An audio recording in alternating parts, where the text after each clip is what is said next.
నమస్కారం SS9 వార్తలకి స్వాగతం. ముందుగా ముఖ్యాంశాలు. రాష్ట్రంలోని 175 సీట్లకు 175 సీట్లు గెలిపి మన టార్గెట్ అన్న సీఎం జగన్. జరగబోయే యుద్ధంలో గెలుపు మనదేనని ధీమా. టీడీపీ అధినేత చంద్రబాబుతో సహా అందరినీ ఓడించాలని పిలుపు. పీలేరు జనక రాష్ట్రమంతా వినిపించాలన్న టీడీపీ అధినేత చంద్రబాబు. ప్రజా కోర్టులో జగన్ కు శిక్ష పడే సమయం సమీపించిందని వ్యాఖ్య. ఇలాంటి జలగ మనకెందుకు అంటూ విమర్శ.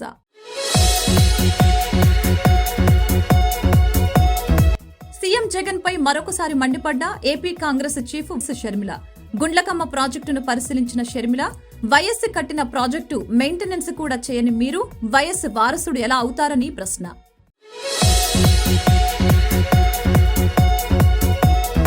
ముఖ్యమంత్రి జగన్ పై పలు విమర్శలు గుప్పించిన సిపిఐ రాష్ట్ర కార్యదర్శి కె రామకృష్ణ. గిరిజన గ్రామాల నుంచి గర్భిణుల్ని, అనారోగ్య బాధితుల్ని ఆసుపత్రులకు తరలించారంటే డోలీలో తీసుకువెళ్లాల్సి వస్తుందని ఆవేదన. సమగ్ర వైద్య సదుపాయాలు, విద్యుత్, త్రాగునీరు, విద్య, ఉపాధి అవకాశాలు కల్పించాలని డిమాండ్. మహారాష్ట్రలో కొనసాగుతున్న మరాఠా రిజర్వేషన్ల ఉద్యమం ముగిసింది. వారి డిమాండ్లకు మహారాష్ట్ర ప్రభుత్వం అంగీకారం తెలిపింది. దీంతో ఉద్యమకారుడు మనోజ్ జరాంగే శనివారం ఉదయం 8 గంటలకు తన నిరసన దీక్షను విరమించారు. ప్రభుత్వ నిర్ణయంతో కార్మికులు సంబరాలు చేసుకుంటున్నారు. మరాఠాలకు విద్య, ఉద్యోగాల్లో రిజర్వేషన్లు కల్పించాలని కోరుతూ మనోజ్ జరాంగే నేతృత్వంలో కొంతకాలంగా ఉద్యమం కొనసాగుతున్న విషయం తెలిసిందే. అయితే వీరి డిమాండ్లను మహారాష్ట్ర సీఎం ఏక్నాథ్ షిండే ప్రభుత్వం పట్టించుకోలేదు. దీంతో ఆగ్రహించి తాడోపేడో తేల్చుకోవటానికి జరాంగే నేతృత్వంలో వేల మంది ముంబై దిశగా ర్యాలీ చేపట్టారు. అయినా ప్రభుత్వం నాంచుడు ధోరణి అవలంబిస్తూ ఉండటంతో తాజాగా జరాంగే డెడ్లైన్ విధించింది. రిజర్వేషన్ల కోసం ఉద్యమం ఉధృతం సాగుతూ ఉంది. ర్యాలీ దాదాపు ముంబై దగ్గరికి వచ్చింది. ఇప్పుడు ప్రభుత్వం చెప్పే మాటలు వినే పరిస్థితి లేదు.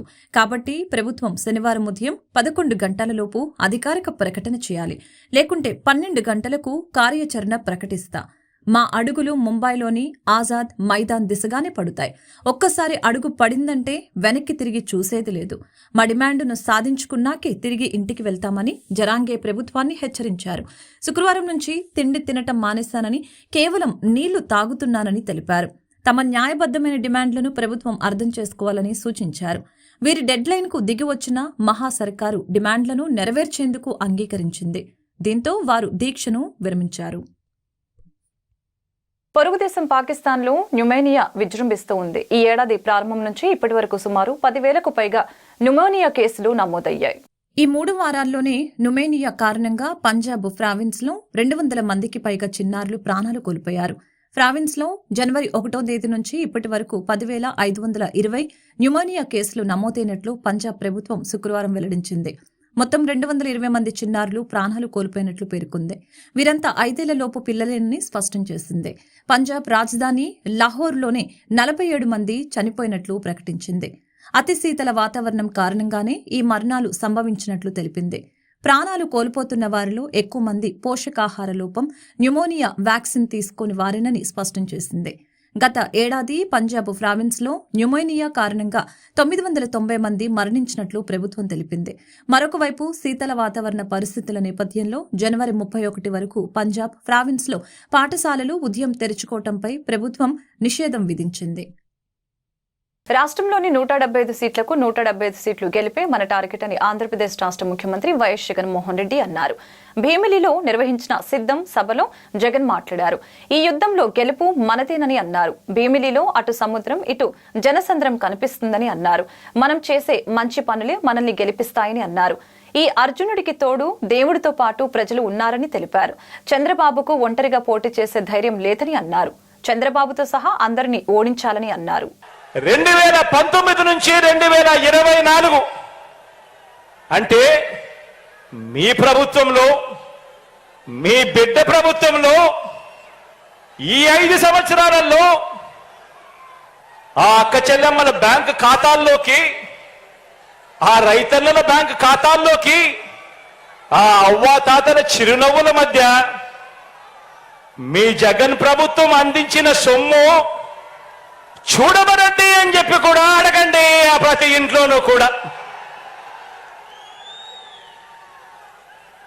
కోవిడ్ కష్టాలు ఎన్నొచ్చినా కూడా మీ బిడ్డ మాత్రం ఆ ప్రతి పేదవాడి ముఖంలోనూ ఆ పేదవాడి కుటుంబంలోనూ చిరునవ్వులే చూడాలని ఆరాటపడ్డాడు మీ బిడ్డ. కోవిడ్ కష్టాలు ఎన్నొచ్చినా కూడా సాకులు చెప్పలేదు, ఆదాయాలు తగ్గినా సాకులు చెప్పలేదు, కోవిడ్ కష్టాలు ఎన్ని ఉన్నా సాకులు వెతుక్కోలేదు. తోడుగా అండగా నిలబడింది మీ బిడ్డ మాత్రమే అని ప్రతి పేద కుటుంబంలోకి వెళ్ళి ఆ ప్రతి అక్కకు ప్రతి చెల్లెమ్మకు చెప్పండి, ప్రతి రైతన్నకు చెప్పండి, చిరునవ్వుల మధ్య ఆ అవ్వ తాతలకు చెప్పండి.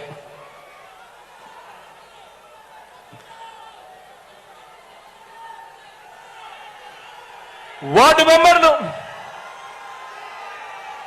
మెంబర్లు, సర్పంచులు, ఎంపీపీలు, ఎంపీటీసీలు, జడ్పీటీసీలు, జిల్లా పరిషత్ చైర్మన్లు, మున్సిపల్ కౌన్సిలర్లు, చైర్మన్లు, కార్పొరేటర్లు, మేయర్లు, నామినేటెడ్ పోస్టుల్లో ఉన్న చైర్మన్లు, డైరెక్టర్లు, ఇతర ప్రజాప్రతినిధులు, వీరితో పాటు ప్రతి కార్యకర్తకు, వీరితో పాటు ప్రతి అభిమానికి, ప్రతి నాయకుడికి ఒక్క విషయం చెప్తున్నాను, ఇది మీ అందరి పార్టీ అని ఈ సందర్భంగా తెలియజేస్తా ఉన్నాను. ఇది ఒక జగన్ పార్టీ కాదు, ఇది ఒక జగన్ పార్టీ కాదు, ఇది మీ అందరి పార్టీ అని చెప్పి సందర్భంగా తెలియజేస్తా ఉన్నాను. అధికార వైసీపీ ప్రభుత్వంపై ఆంధ్రప్రదేశ్ రాష్ట్ర కాంగ్రెస్ అధ్యక్షురాలు వైఎస్ షర్మిల ధ్వజమెత్తారు. గుండ్లకమ్మ ప్రాజెక్టు కడితే ప్రాజెక్టు మెయింటెనెన్స్ కోసం వైసీపీ ప్రభుత్వం ఏడాదికి కనీసం ₹1 కూడా ఇవ్వటం లేదని విమర్శించారు. ప్రకాశం జిల్లాలోని గుండ్లకమ్మ ప్రాజెక్టును ఏపీసీసీ అధ్యక్షురాలు వైఎస్ షర్మిల, ఆ పార్టీ సీనియర్ నేతలు రఘువీరారెడ్డి, పల్లం రాజు, గిడుగు రుద్రరాజు తదితర నేతలు సందర్శించారు. ఈ సందర్భంగా మీడియాతో షర్మిల మాట్లాడుతూ వైసీపీ ప్రభుత్వంపై విరుచుకుపడ్డారు. 750 కోట్లు పెట్టి వైఎస్సార్ గుండ్లకమ్మ ప్రాజెక్టు కడితే ప్రాజెక్టు మెయింటెనెన్స్ కోసం వైసీపీ ప్రభుత్వం ఏడాదికి కనీసం ₹1 కూడా ఇవ్వటం లేదని విమర్శించారు. 1,00,000 ఎకరాలకు సాగునీరు, 12 మండలాలకు తాగునీరు ఇచ్చే ప్రాజెక్టు గుండ్లకమ్మ అని షర్మిల చెప్పారు. 16 నెలల క్రితం ఒక గేటు, 3 నెలల క్రితం మరొక గేటు కొట్టుకుపోయాయని అన్నారు. మెయింటెనెన్స్ లేకపోవటం వల్లే గేట్లు కొట్టుకుపోతున్నాయని చెప్పారు. 5 సంవత్సరాల నుంచి సరిగ్గా మెయింటెనెన్స్ చేసి ఉంటే గేట్లు కొట్టుకుపోయేవి కాదని చెప్పారు. జలయజ్ఞంలో భాగంగా గుండ్లకమ్మ ప్రాజెక్టును వైఎస్సార్ నిర్మించారని, ఆ ప్రాజెక్టుకు కనీసం మెయింటెనెన్స్ కూడా చేయని మీరు వైఎస్ వారసులా ఎలా అవుతారు? ముఖ్యమంత్రి జగన్ ని ఉద్దేశించి తీవ్ర వ్యాఖ్యలు చేశారు.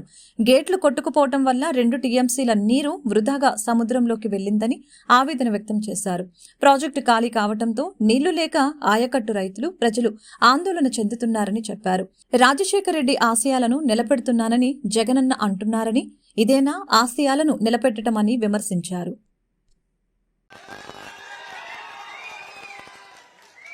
రాజశేఖర రెడ్డి గారి ఒక్క ఆశయమైనా నిలబెట్టారా? ఒక్క ఆశయమైనా నిలబెట్టారా? వెలుగొండ ప్రాజెక్టు రాజశేఖర రెడ్డి గారు ఎంతో కోరుకున్న ప్రాజెక్టు, ఎంతో 4,50,000 ఎకరాలకు నీళ్ళిచ్చే ప్రాజెక్టు. ఒక్క ఈ జిల్లాకే కాదు, పక్కన కర్నూలు, కడపకు కూడా నీళ్ళిచ్చే ప్రాజెక్టు. 45 టీఎంసీల సామర్థ్యం ఉన్న ప్రాజెక్టు.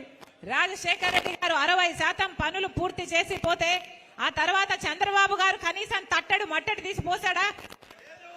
5 సంవత్సరాలు చంద్రబాబు గారు ముఖ్యమంత్రిగా ఉంటే వెలుగొండ ప్రాజెక్టు ఒక్క అడుగు కూడా ముందుకు వేయలేదు. ఆ తర్వాత జగనన్న గారు ముఖ్యమంత్రి అయ్యారు. ముఖ్యమంత్రి కాకముందు చెప్పిన మాట వెలుగొండ ప్రాజెక్టు నేను పూర్తి చేస్తాను అని. మరి 5 సంవత్సరాలు అవుతుంది. వెలుగొండ ప్రాజెక్టు పూర్తయిందా? వెలుగొండ ప్రాజెక్టు పూర్తయిందా? పూర్తి కాలేదు. ఇక్కడ నిమ్స్ ఇండస్ట్రియల్ కారిడార్ ఏర్పాటు చేయాలనుకున్నాడు రాజశేఖర రెడ్డి గారి తర్వాత ప్రభుత్వం 2012లో అప్పుడున్న కాంగ్రెస్ ప్రభుత్వం 3 లక్షల మంది యువతకు ఉద్యోగాలు ఇచ్చే ప్రాజెక్టు, అద్భుతంగా 4,000 ఎకరాలలో అద్భుతంగా చేయాలనుకున్న ప్రాజెక్టు. ఆ తర్వాత ఎవరూ పట్టించుకోలేదు. జగన్మోహన్ రెడ్డి గారు ముఖ్యమంత్రి కాకముందు 2019లో దాన్ని పూర్తి చేస్తానని చెప్పిన వాడు ఇప్పటి వరకు కనీసం ఒక్క ప్రాజెక్ట్ అయినా వచ్చిందా? ఒక్క ఇండస్ట్రీ అయినా వచ్చిందా? ఒక్క ఉద్యోగం అయినా వచ్చిందా? లేదు. జిల్లాకు ఒక ఎయిర్పోర్ట్ అన్నారు. దానికి ఒక పథకం కూడా పేరు పెట్టారు. జిల్లాకు ఒక ఎయిర్పోర్ట్ కట్టి బోయింగ్లు కూడా దింపుతామన్నారు. ఏమైంది? కనిపిస్తున్నాయా? గాలికి పోయింది. మరి ఏం చేసినట్టు? రాజశేఖర రెడ్డి గారి ఆశయాలు ఎక్కడ నిలబెట్టినట్టు? రాజశేఖర రెడ్డి గారు రైతును రాజును చేశాడు. రాజశేఖర రెడ్డి గారి హయాంలో వ్యవసాయం పండగైంది. రాజశేఖర రెడ్డి గారు రుణమాఫీ చేశాడు. రాజశేఖర రెడ్డి గారు రైతుకు ఏ కష్టం వచ్చినా పెట్టుబడి ధరను తగ్గించాడు, రాబడిని పెంచాడు. రాజశేఖర రెడ్డి గారు ముఖ్యమంత్రిగా ఉన్నప్పుడు ఇన్పుట్ సబ్సిడీ ఉండే, విత్తనాల మీద సబ్సిడీ ఉండే, డ్రిప్పుల మీద సబ్సిడీ ఉండే, ఇంప్లిమెంట్స్ మీద సబ్సిడీ ఉండే. ఇప్పుడు ఏదైనా ఉన్నాయా? రా కదిలిరా పేరుతో నిర్వహిస్తున్న బహిరంగ సభలో సీఎం జగన్ పై టీడీపీ అధినేత చంద్రబాబు నాయుడు తీవ్రంగా విమర్శలు గుప్పించారు. వైసీపీ పాలనలో ప్రజలు అల్లాడిపోతున్నారంటూ వ్యాఖ్యలు చేశారు. టీడీపీ అధినేత చంద్రబాబు నేడు అన్నమయ్య జిల్లా పీలేరులో రా కదిలిరా సభకు హాజరయ్యారు. ఈ సందర్భంగా ఆయన ప్రసంగిస్తూ పీలేరు జనగర్జన రాష్ట్రమంతా ప్రతిధ్వనించాలని పిలుపునిచ్చారు. ఇవాళ భీమిలిలో సీఎం జగన్ సిద్ధం సభ నిర్వహిస్తున్న నేపథ్యంలో చంద్రబాబు స్పందించారు. ఎన్నికలు వస్తేనే జగన్ ప్రజల్లోకొస్తారని విమర్శించారు. మద్య నిషేధంపై మాట తప్పిన వ్యక్తి జగన్. అలాంటి వ్యక్తికి ఓటు అడిగే హక్కు లేదని స్పష్టం చేశారు. అబద్దాలు చెప్పడంలో జగన్ పీహెచ్డీ చేశారని, 10 రూపాయలిచ్చి 100 రూపాయలు దోచుకోవటమే ఆయన విధానమని వివరించారు. ఇలాంటి జలగ మనకెందుకు? మరొకసారి చెబుతున్నాం, వైనాట్ పులివెందల అంటూ చంద్రబాబు సమరోత్సాహం ప్రకటించారు. జగన్కు అభ్యర్థులు దొరకటం లేదని ఎద్దేవా చేశారు. ఈ ఎన్నికల్లో ప్రజలు తమ కసినంతా జగన్పై చూపించాలని పిలుపునిచ్చారు. ఎన్నికల తర్వాత వైసీపీ చరిత్ర ముగిసిపోతుందని అన్నారు. వచ్చేది యుద్ధం, ప్రారంభమైంది యుద్ధం. ఈ యుద్ధానికి మేము సిద్ధం. మీరు సిద్ధమా అని అడుగుతున్నా. నేను సవాల్ చేసి చెప్తున్నా, వచ్చే కురుక్షేత్ర ధర్మ యుద్ధానికి మేము సిద్ధంగా ఉన్నాం. గెలుపు తెలుగుదేశం జనసేనది. ఒక విషయం మనం గుర్తుపెట్టుకుంటే, 19 ఎన్నికల్లో ముద్దులు పెట్టాడు, బుగ్గలు నిమిరాడు. మీరంతా మోసపోయారు, ఓట్లేశారు. నేను అడుగుతున్నా, ఈ ప్రాంతానికి ఒక్క పని చేశాడా అని అడుగుతున్నా మిమ్మల్ని. ఎక్కడైనా అభివృద్ధి అయిందా అని అడుగుతున్నా మిమ్మల్ని. ఒక్క అభివృద్ధి కార్యక్రమం చేయలే, ఒక్క ప్రాజెక్టు పూర్తి చేయలేదు, ఒక్క పరిశ్రమ తేలేదు. సీమ రైతుకి నీళ్లు ఇవ్వాలని రాత్రింబగుళ్ళు పనిచేశాను. ఆ రోజు ఒకటే ఆలోచించాను, నేను కూడా రాయలసీమ బిడ్డనే. ఇదే జిల్లాలో పుట్టాను, అవునా కాదా? నాలో ఉండేది కూడా రాయలసీమ రక్తమే. అందుకనే ఈ రాయలసీమని రతనాల సీమ చేయాలంటే నీళ్లు కావాలని ఆలోచించాను. 5 సంవత్సరాల్లో 12,500 కోట్ల రూపాయలు రాయలసీమకు పెట్టిన పార్టీ తెలుగుదేశం పార్టీ. జగన్ ఏం పొడిచాడో చెప్పగలుగుతారా వైఎస్ఆర్ కాంగ్రెస్ నాయకులు? హంద్రీ నీవా మీద 4,200 కోట్లు ఖర్చు పెట్టాం. ఈ సైకో జగన్ ఒక్క పైసా పెట్టాడా తమ్ముళ్ళు అని అడుగుతున్నా. పీలేరుకు నీళ్లు వచ్చాయని అడుగుతున్నా, పుంగుదూరుకు నీళ్లు వచ్చాయని అడుగుతున్నా. దుర్మార్గమైన రాజకీయం చేస్తూ ఇష్టానుసారంగా వీళ్లు ముందుకు పోయే పరిస్థితి వచ్చారు. గాలేరు నగిరిపై తెలుగుదేశం పార్టీ హయాంలో 1,550 కోట్లు ఖర్చు పెట్టాం.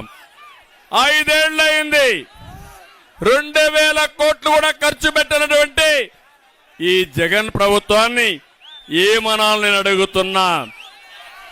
అధికారం వస్తానే. మంగళగిరి నియోజకవర్గ టీడీపీ కార్యాలయంలో యువగలం వార్షికోత్సవ వేడుకలు. గత సంవత్సరం జనవరి 27న ప్రారంభమైన నారా లోకేష్ యువగలం పాదయాత్ర. నారా లోకేష్ యువగలం పాదయాత్ర ప్రారంభించి 365 రోజులు పూర్తి చేసుకున్న సందర్భంగా వేడుకలు నిర్వహించిన నియోజకవర్గ టీడీపీ నాయకులు కేక్ కట్ చేసి కార్యకర్తలకు, అభిమానులకు శుభాకాంక్షలు తెలిపిన టీడీపీ నాయకులు. టీడీపీ పట్టణ అధ్యక్షులు దామర్ల రాజు మాట్లాడుతూ Nara Lokesh YCP social media నుంచి ఎన్నో ట్రోల్స్ ను ఎదుర్కొన్నారు. వైసీపీ ప్రభుత్వం లోకేష్ యువగలం పాదయాత్రకు అడ్డంకులు సృష్టించినా పోరాడి విజయవంతంగా పూర్తి చేశారు. రాజధాని అమరావతి ఉండాలంటే సీఎంగా చంద్రబాబు నాయుడు గెలవాలి, మంగళగిరిలో లోకేష్ గెలవాలని అన్నారు. పశ్చిమ నియోజకవర్గంలో తాగునీటి సమస్య ఉన్న మేయర్ పట్టించుకునే పరిస్థితులు లేరని సిపిఐ నగర కార్యదర్శి జి కోటేశ్వరరావు ఆరోపించారు. పశ్చిమంలో ఉండి వెళ్లిన ఎమ్మెల్యే వెల్లంపల్లి కూడా ఈ సమస్యను గాలికి వదిలివేసి సెంట్రల్కి వెళ్లాడని ఎద్దేవా చేశారు. మౌలిక సదుపాయాలు కల్పించడంలో వైసీపీ ప్రభుత్వం విఫలమైందని, కార్పొరేటర్లు, అధికారులు ఘోరంగా వైఫల్యం చెందారని ఆయన విమర్శలు గుప్పించారు. త్రాగునీటి సమస్యని పరిష్కరించాలని పశ్చిమ నియోజకవర్గం 48వ డివిజన్లో బ్రహ్మంగారి మఠం వద్ద సిపిఐ ఆధ్వర్యంలో నిరసన కార్యక్రమం నిర్వహించడం జరిగింది. ఈ సందర్భంగా సిపిఐ నగర కార్యదర్శి జి కోటేశ్వరరావు మాట్లాడారు. గత 20 రోజులుగా పాత బస్తీల్లోని 47, 48వ డివిజన్లో తీవ్రమైన తాగునీటి సమస్య ఉందని ఆయన తెలిపారు. కనీసం కార్పొరేషన్ అధికారులు, కార్పొరేటర్లు తాగునీటి సమస్యను పరిష్కరించడం లేదని ఆగ్రహం వ్యక్తం చేశారు. ఇంటి పన్నులు పెంచుతారు, కానీ ప్రజల సమస్యల్ని అధికార పార్టీకి పట్టవని విమర్శించారు. ప్రజల మీద అన్ని పన్నుల్ని పెంచి మౌలిక సదుపాయాలని ఎందుకు పరిష్కరించడం లేదని ఆయన ప్రశ్నించారు. రాష్ట్రంలో మద్యం ఏరులే పారుతూ ఉన్నా పశ్చిమంలో మాత్రం నీటి సమస్యని తీర్చలేకపోతున్నారని విమర్శలు గుప్పించారు. నీటి సమస్యను పరిష్కరించకపోతే రాబోయే కాలంలో నగరపాలక సంస్థను ముట్టడిస్తామని ఆయన హెచ్చరించారు. గత 20 రోజులుగా పాత బస్తీ 47, 48 డివిజన్లో తీవ్రమైనటువంటి త్రాగునీటి ఎద్దడి ఉన్నది. కనీసం కార్పొరేషన్ అధికారులు కానీ కార్పొరేటర్లు కానీ పట్టించుకొని నీటి ఎద్దడిని నివారించే దానికోసం చర్యలు చేపట్టకపోవటం దుర్మార్గం. ఎన్నికల ముందు ఇంటి పన్నులు పెంచమని చెప్పారు. ఎన్నికలలో గెలిచిన తర్వాత 49 మంది వైఎస్ఆర్ కాంగ్రెస్ పార్టీ కార్పొరేటర్లు విజయవాడ నగరంలో ఉన్నారు. 2 ఎమ్మెల్యేలు ఉన్నారు. ఇది చాలాగా ఉన్నటువంటి ఎంపీ కూడా అదే పార్టీలోకి చేరారు. కానీ ప్రజల సమస్యల మట్టికి వారికి పట్టవు. ఇంటి పన్నుల మట్టికి విభజిస్తారు. ఇంటి పన్ను, చెత్త మీద పన్ను, నీటి ఛార్జీలు, డ్రైనేజీ ఛార్జీలు, ఇన్ని ఛార్జీలు వసూలు చేసేటటువంటి మీరు మౌలిక సదుపాయాలు కల్పించడంలో ఎందుకు శ్రద్ధ చూపించట్లేదని చెప్పి సిపిఐగా అడుగుతా ఉన్నాం. గత 20 రోజులుగా కొండ ప్రాంతం, దిగువ ప్రాంతం 2 ప్రాంతాల్లో కూడా నీటి ఎద్దడి ఇక్కడ ఉన్నది. పక్కనే మేయర్ గారు ఉన్నారు, మేయర్ గారికి పట్టదు. ఇటు పక్కన ఎమ్మెల్యే గారు ఉన్నారు, ఆయనకి పట్టదు. ఆయనంతా కూడా ఇప్పుడు పాత బస్తీ వదిలేశాడు. ఆయన పాత బస్తీ వదిలేసి ఎమ్మెల్యే సెంట్రల్ నియోజకవర్గం మీద పడ్డాడు తప్ప ఇక్కడ సమస్యలు కనీసం స్పందించేటటువంటి పరిస్థితి లేనటువంటి పరిస్థితిలో ఇవాళ సిపిఐ 48వ డివిజన్ ఆధ్వర్యంలో ఈ బ్రహ్మంగారి మఠం వద్ద బూస్టర్ పంపు హౌస్ వద్ద నిరసన కార్యక్రమం, మహిళలు కూడా పెద్ద ఎత్తున స్థానిక మహిళలు పాల్గొని తమ యొక్క నిరసన అధికారుల పట్ల అధికార పక్షం పట్ల నిరసన వ్యక్తం చేస్తూ ఉన్నారు. ముఖ్యంగా నగరంలో మద్యం చూస్తే ఏర్లే పారుతుంది. మద్యానికి మట్టికి కొరవ లేదు, తాగే నీరుకి మట్టికి తీవ్రమైనటువంటి కొరత ఉన్నది జగన్మోహన్ రెడ్డి గారి ప్రభుత్వంలో. కాబట్టి ప్రజల యొక్క మౌలిక సదుపాయాలు కల్పించడంలో ఘోరంగా వైఎస్ఆర్ కాంగ్రెస్ పార్టీ కార్పొరేటర్లు, పాలకపక్షం ఘోరంగా వైఫల్యం చెందారు. రాబోయేటటువంటి కాలంలో నీటి సమస్యను పరిష్కరించకపోతే, నీటి ఎద్దడిని నివారించకపోతే కొండ ప్రాంతాల్లో ఉన్నటువంటి ప్రజలందరినీ కూడా కలుపుకొని విజయవాడ నగరపాలక సంస్థ కార్యాలయాన్ని దిగ్బంధనం చేసే కార్యక్రమాన్ని సిపిఐ చేపడుతుందని, తక్షణమే నీటి సమస్యను పరిష్కరించి అందరికీ నీరు అందేటట్లుగా ఇటు ప్రజాప్రతినిధులు, అధికారులు ఆ వైపుగా స్పందించాలని చెప్పి ఈ సందర్భంగా డిమాండ్ చేస్తా ఉన్నాం. గిరిజన గ్రామాల నుంచి గర్భిణుల్ని, అనారోగ్య బాధితుల్ని ఆసుపత్రులకి తరలించాలంటే డోలీల్లో తీసుకువెళ్లటమేనా ముఖ్యమంత్రి జగన్మోహన్ రెడ్డి సాధించిన అభివృద్ధి అని సిపిఐ రాష్ట్ర కార్యదర్శి కె రామకృష్ణ తీవ్రంగా విమర్శించారు. రాష్ట్రంలోని గిరిజన గ్రామాల ప్రజల సౌకర్యార్థం రోడ్డు మార్గాలు ఏర్పాటు చేయాలని చెప్పారు. సమగ్ర వైద్య సదుపాయాలు, విద్యుత్, త్రాగునీరు, విద్య, ఉపాధి అవకాశాలు కల్పించాలి. అంబులెన్స్లు అందుబాటులో ఉండేలా చూడాలని డిమాండ్ చేస్తున్నట్లు తెలిపారు. కుక్కునూరు మండలం జిన్నెలగూడెం అనే వలస గిరిజన గ్రామంలో ప్రసవ వేదనతో అల్లాడుతున్న కూరంకోసి అనే గర్భిణిని ఆసుపత్రికి తీసుకువెళ్లేందుకు రోడ్డు సౌకర్యం లేక 4 కిలోమీటర్లు డోలీలో మోసుకు వెళ్లాల్సి రావడం కడు విచారకరమని సిపిఐ రాష్ట్ర కార్యదర్శి కె రామకృష్ణ తెలిపారు. ఈ మేరకు కె రామకృష్ణ నేడొక ప్రకటన విడుదల చేశారు. సాక్షాత్తు 75వ గణతంత్ర దినోత్సవం రోజున ఈ ఘటన జరగటం పాలకుల నిర్లక్ష్యానికి అద్దం పడుతుందని చెప్పారు. రహదారులు లేకపోవటం, సకాలంలో వైద్యం అందకపోవటం వలన ఇటీవల విజయనగరం జిల్లా ఎస్కోట మండలంలోని చిట్టెంపాడుకు చెందిన మాదాల గంగులు తన భార్య 6 నెలల కుమారుణ్ణి కోల్పోవటం, కనీసం మృతదేహాన్ని తీసుకువెళ్లేందుకు అంబులెన్స్ కూడా లేకపోవటం రాష్ట్ర ప్రభుత్వ తిరోగమన విధానాలకు పరాకాష్ట అని అన్నారు. రాష్ట్రంలో ఆరోగ్య రంగంతో సహా అన్ని రంగాలు నిర్వీర్యమైపోవటానికి ఇవే ఉదాహరణలని అన్నారు. ఏపీలో ఎంతో అభివృద్ధి జరిగిపోతుందంటూ ఊదర కొడుతున్న ముఖ్యమంత్రి జగన్మోహన్ రెడ్డి ఈ ఘటనకు సమాధానం చెప్పాలని డిమాండ్ చేశారు. ఆసుపత్రులకు వెళ్లాలంటే డోలీలు కట్టడమేనా అభివృద్ధి అంటే అని ప్రశ్నించారు. ఇది ముమ్మాటికి రాష్ట్ర ప్రభుత్వ నిర్లక్ష్య నిరంకుశ విధానాలకు తార్కాణమని అన్నారు. ముఖ్యమంత్రి జగన్మోహన్ రెడ్డి గారు ఇది పేదవాళ్ళ ప్రభుత్వము, పేదవాళ్ళ కోసం పోరాటం చేస్తున్నాను, పేదవాళ్ళకు బ్రహ్మాండంగా చేశానని చెప్తా ఉన్నారు. మరి నీ బ్రహ్మాండంగా నువ్వేం చేశావో దీన్ని బట్టి అర్థమవుతా ఉంది. కుక్కునూరు మండలము జిన్నెలగూడెంలో ఒక గర్భిణీ స్త్రీని హాస్పిటల్ తీసుకొని పోవాలంటే వాళ్ళు డోలీలో తీసుకుపోయే పరిస్థితి. కనీసం వాళ్ళకి ఎలాంటి వాహనం కూడా లేదు, రహదారి లేదు. అదేవిధంగా ఇటీవలనే మన విజయనగరం జిల్లాలో అక్కడ కూడా చిట్టెంపాడులో ఒక పాపం చనిపోతే వాళ్ళ శవాన్ని తీసుకోవడానికి అంబులెన్స్లు లేవు, లేదా వెహికల్స్ లేవు. చివరికి ఒక మోటార్ సైకిల్ పైన శవాన్ని తీసుకొని వాళ్ళిద్దరు కూర్చొని శవాన్ని మధ్యలో కూర్చోబెట్టుకుని పోయారంటే మరి ఈ ప్రభుత్వానికి ఏమైనా సిగ్గుంది అని అడుగుతారు.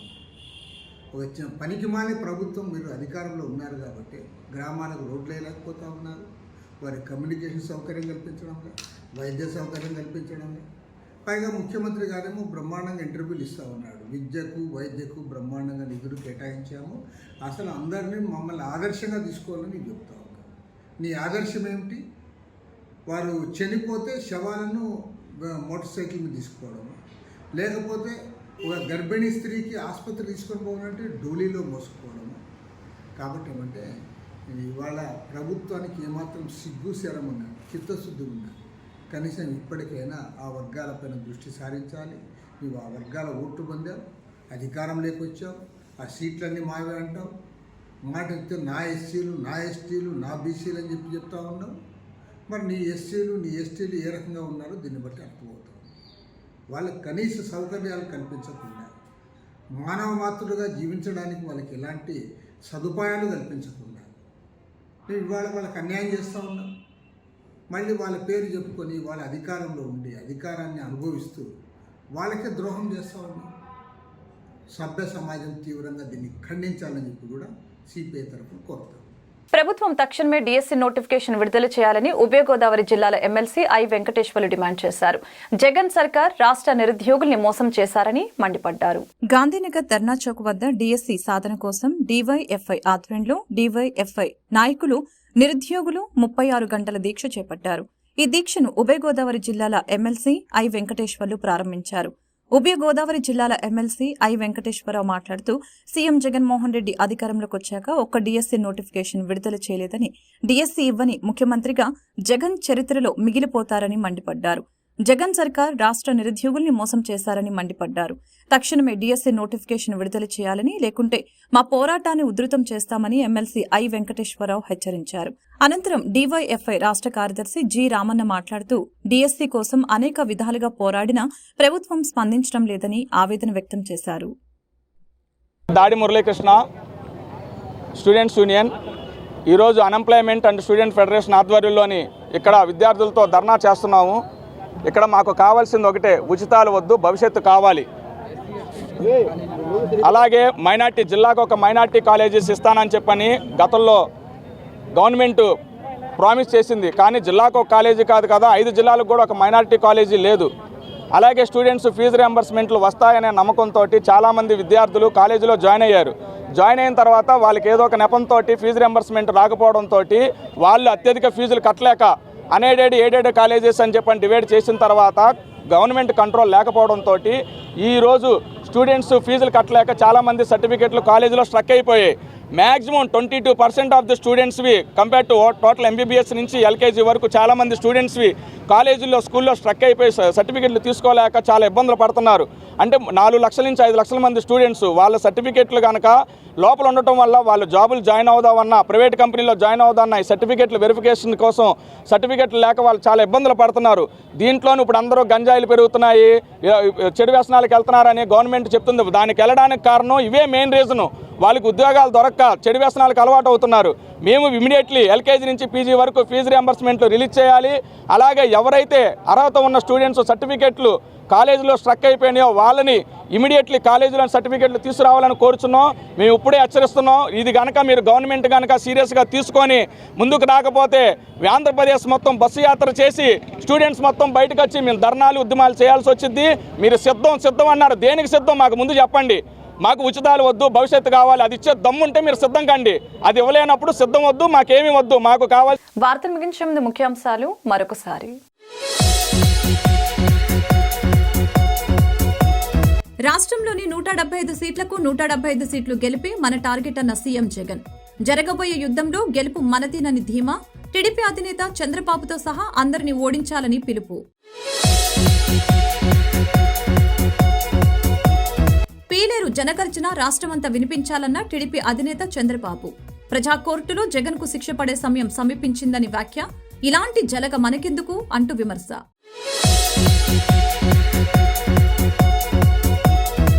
సీఎం జగన్ పై మరొకసారి మండిపడ్డ AP Congress chief YS Sharmila. Gundlakamma ప్రాజెక్టును పరిశీలించిన షర్మిల, వైఎస్ కట్టిన ప్రాజెక్టు మెయింటెనెన్స్ కూడా చేయని మీరు వైఎస్ వారసుడు ఎలా అవుతారని ప్రశ్న.